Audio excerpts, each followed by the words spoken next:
Shalom a todos, você está no canal Atalaias do Eterno. Se não é inscrito no canal, se inscreva. Estamos falando sobre a língua. Quem não tropeça no falar?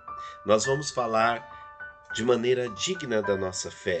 Falamos também sobre uma língua domada, sobre a responsabilidade dos mestres, sobre o juízo que virá sobre eles. E hoje vamos começar a falar sobre o poder da língua. Então, o amor de Tiago por exemplos práticos é muito grande. E nos versículos 3 a 12, Tiago descreve o poder da língua com várias ilustrações. A primeira delas é um cavalo e seu freio. Nós vamos discorrer sobre isso. Um navio e seu leme, uma floresta e o fogo, vários animais e o veneno mortífero, uma fonte de água e as leis da natureza, uma árvore e seus frutos. Esses exemplos, eles ilustram os diferentes aspectos do poder da língua, tanto para o bem quanto para o mal. A língua como um freio e um leme, seu poder de conduzir e dirigir. Tiago diz: quando colocamos freios na boca dos cavalos para que eles nos obedeçam, podemos controlar o animal todo. Tomem também como exemplo os navios. Embora sejam tão grandes e impelidos por fortes ventos, são dirigidos por um leme muito pequeno, conforme a vontade do piloto. Tiago 3, 3 a 4. Então Tiago usa os exemplos do freio e do leme porque todos são familiarizados com eles. Embora ambos sejam comparativamente pequenos, controlam o movimento de algo que é muito maior do que eles mesmos. O cavalo é controlado pelo cavaleiro por meio do freio, uma pequena peça de metal colocada entre as mandíbulas do cavalo, na boca do cavalo, apesar da grande força daquele animal. O timoneiro controla a direção do navio, que pesa milhares de toneladas e é afetado por fortes ventos e correntes, por meio de um leme muito pequeno. Então, o que esses símbolos significam? Semelhantemente à língua. É pequena, mas o mestre usa para falar as palavras que têm o poder de dirigir a vida de uma pessoa, de uma grande plateia ou até mesmo de toda uma nação. Quando o cavalo obedece ao seu cavaleiro, entendemos que o cavaleiro sabe o que ele está fazendo. Quando o navio cruza o oceano durante uma tempestade e chega ao seu destino, nós elogiamos o capitão e sua tripulação. Por outro lado, um cavalo descontrolado pode matar, e um navio sem leme pode causar a morte de muitas pessoas. O mesmo acontece com a nossa língua. Através dela, nós podemos levar as pessoas ao Salvador, quanto desviá-la dele. Kefa, ele deu testemunho e 3.000 pessoas creram em Yeshua HaMashiach, em Atos 2. Os grandes missionários da história controlaram a língua e usaram para a honra, a glória de Deus. Assim, milhares de pessoas ouviram as boas novas e foram salvas. Com a nossa língua, nós expressamos o que está dentro do coração e seremos julgados para o bem ou para o mal, com base nas nossas palavras. Também a língua é comparada como fogo e como veneno, o poder destrutivo da língua. O texto está em Tiago 3, 5 a 8, que diz: vejam como um grande bosque incendiado por uma simples fagulha. Assim também a língua é um fogo, é um mundo de iniquidade. Colocada entre os membros do nosso corpo, contamina a pessoa por inteiro e incendeia todo o curso da sua vida, sendo ela mesma incendiada pelo inferno. Toda espécie de animais, aves, répteis, criaturas do mar, doma-se e tem sido domada pela espécie humana. A língua, porém, ninguém consegue domar. É um mal incontrolável, cheio de veneno mortífero. Que texto pesado esse de Tiago. Todo mundo sabe como começa o fogo. Uma fagulha ou um cigarro pode incendiar uma floresta inteira, causar um desastre natural. Da mesma forma, uma palavra fora do lugar, uma mentira pode levar o povo a abandonar o caminho certo ou a destruir relacionamentos. Muitas amizades acabam por causa de uma palavra falada sem pensar ou por motivos maus. O rei Salomão, no livro de Provérbios, ele dedicou um considerável número de versículos ao poder da língua.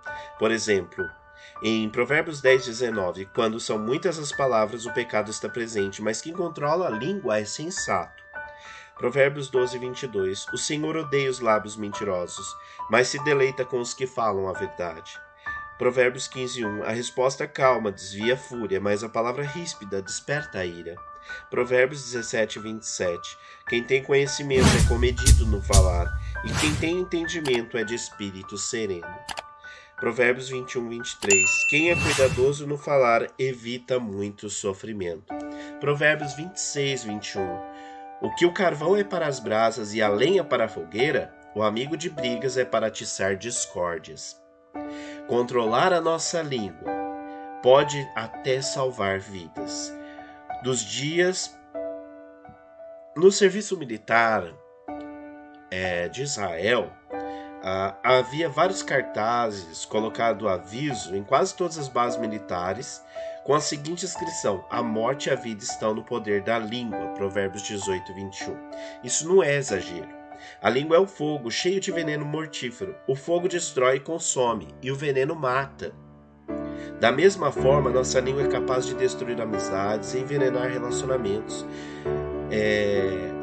A nossa congregação estaria mais cheia e mais pessoas poderiam estar alegremente servindo com seu coração junto com o nosso, se nós tão somente controlássemos melhor a nossa língua.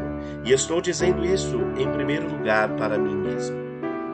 Mesmo que nós peçamos desculpa depois de termos magoado alguém, sempre resta uma cicatriz danificada no nosso relacionamento por um longo tempo, simplesmente por causa de uma palavra dita por motivos impuros, por orgulho, sem amor ou até mesmo por engano. Uma palavra que funcionou como um fósforo, pondo uma floresta em chamas.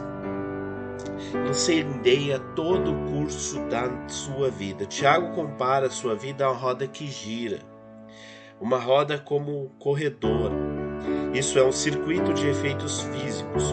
No momento em que a nossa língua produz uma fagulha, o fogo se espalha, afetando todos os aspectos da nossa vida e ficamos incapazes de impedir a destruição. O controle é possível, mas somente através da Ruach HaKodesh, através do Espírito de Deus. A língua, porém, ninguém consegue domar. Preste atenção à dificuldade sobre-humana envolvida no controle da língua. No versículo 7, Tiago nos lembra que o homem consegue domar todo tipo de criatura na terra, seja grande ou pequena, mansinha ou perigosa. Mas, quando ele tem que controlar uma pequena parte do seu corpo, a língua, ele fica impotente. Não podemos controlar nossa natureza pecaminosa, pois do interior do homem vêm os maus pensamentos. Marcos 7, 21. E como esses maus pensamentos vêm? Geralmente é uma conversa irrefreável que expõe o mal do nosso coração. É um mal incontrolável, cheio de veneno mortífero. A língua pode ser como uma cobra venenosa que dá a picada em suas vítimas e introduz o veneno na corrente sanguínea delas. Do momento em que ela dá a picada, o veneno já começa a afetar suas vítimas e se espalhar, não pode ser interrompido, até que por fim o veneno causa a morte das vítimas. Também é possível abençoar. Se Tiago tivesse terminado o capítulo 3, no verso 8, teríamos ficado com a sensação de tristeza e de desesperança. Mas agora ele equilibra o seu ensino com uma ênfase no poder positivo da língua. Embora ela possa ser usada para abençoar, graças a Deus, ela pode ser uma língua abençoadora, em vez de uma língua usada para amaldiçoar. A língua como uma fonte de água e árvore frutífera, o poder de dar alegria e prazer. Com a língua bendizemos o Senhor e Pai, e com ela amaldiçoamos os homens feitos à semelhança de Deus. Da mesma boca procede bênção e maldição. Meus irmãos, não pode ser assim. Acaso podem sair água doce e amarga da mesma fonte? Meus irmãos, pode uma figueira produzir azeitonas ou uma videira figos? Da mesma forma, uma fonte de água salgada não pode produzir água doce. Tiago 3, 9 a 12. Pode sair água doce e amarga da mesma fonte ao mesmo tempo? Não. Pode uma figueira produzir azeitonas ou uma videira figos? Não. Contudo, no uso da língua, desafia as leis da natureza. Da mesma boca procedem bênção e maldição. Então, nós aí devemos observar, né, que a nossa língua seja uma língua abençoadora, né? Um coração habitado pela Ruach HaKodesh não pode falar habitualmente de coisas más contrárias aos princípios da palavra do Eterno. Por outro lado, se eu permito que minha língua seja desenfreada e continue falando dolosamente com más intenções, se todas as palavras que saem da minha boca procedem de um coração mau, da minha natureza pecaminosa ou de um espírito mau, então a única conclusão a que posso chegar é que minha língua não é governada pela Ruach HaKodesh. Se é assim, o que devemos fazer para nos certificarmos que a nossa língua sempre traga a água fresca e não amarga agora e sempre? O que podemos fazer para vencermos a velha natureza e vivermos a nossa vida como uma árvore frutífera e saudável que produz bons frutos? Primeiro, nascimento. Um novo nascimento, né? A primeira condição é que nos tornemos nova criatura. Se nós nos arrependermos, voltarmos ao Messias, e nós podemos vencer a natureza pecaminosa, e apesar de toda boa intenção que tivermos, se não nascermos de novo, não adianta nada, tá? Devemos aprender. Se nós cremos e tivermos sido salvos, lemos a palavra de Deus regular e sistematicamente para conhecer a sua vontade. O Espírito nos ajuda a entender, a absorver e a colocar em prática o que lemos e nos dá sabedoria para falarmos a verdade em amor. Devemos orar. Em oração falamos com Deus e expressamos a nossa dependência dele, louvamos o seu nome e fazemos os nossos pedidos. Uma vez que controlar a língua é tão difícil, uma das coisas que precisamos pedir a Deus diariamente é: Senhor, por favor, ajuda-me a usar a minha língua sabiamente e somente para a tua glória.